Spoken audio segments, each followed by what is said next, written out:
త్వరలో ఉప ఎన్నికలు వస్తున్నాయి. ఏ పార్టీ గెలుస్తుంది జూబ్లీస్ లో? టీఆర్ఎస్. ఎందుకు? గవర్నమెంట్ కాంగ్రెస్ ఉంది కదా.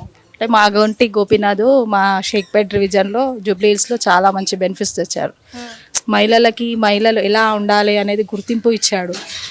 డబుల్ బెడ్రూమ్స్ వచ్చినా కానీ మాకు ఎలా తీసుకోవాలి సౌకర్యం, బస్ పెట్టి తీసుకోవడం, అక్కడ ఫుడ్ అరేంజ్మెంట్స్ అన్నీ బాగా చేశాడు.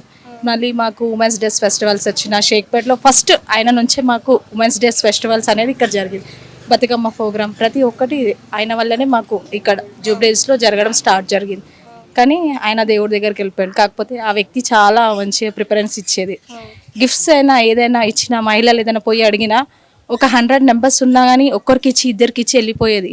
కానీ ఆయన అలాంటి వ్యక్తి కాదు, ప్రతి ఒక్కరికి ఇచ్చేది. ఇప్పుడు వాళ్ళ వైఫ్కి టికెట్ ఇవ్వడం జరిగింది జూబ్లీస్ నుంచి. గెలవాలి కూడా తనే.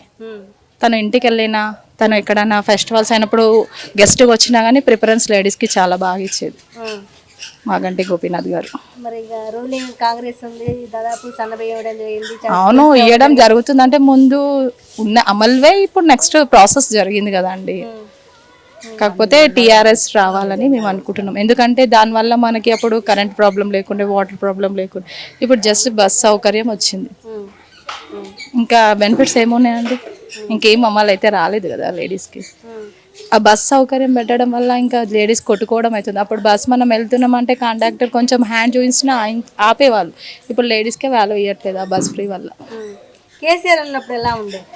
కేసీఆర్ ఉన్నప్పుడే బాగుండే అనుకుంటున్నా నేను. అందుకే చెప్తున్నా కదా.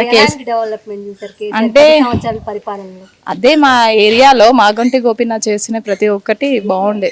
ఫస్ట్ చెప్తున్నా, ప్రతి ఒక్కటి లేడీస్కి ప్రిఫరెన్స్ ఇవ్వడం, చేయడం, ఏదైనా అడిగిన రోడ్స్ వేయడం, అలాంటివి కూడా.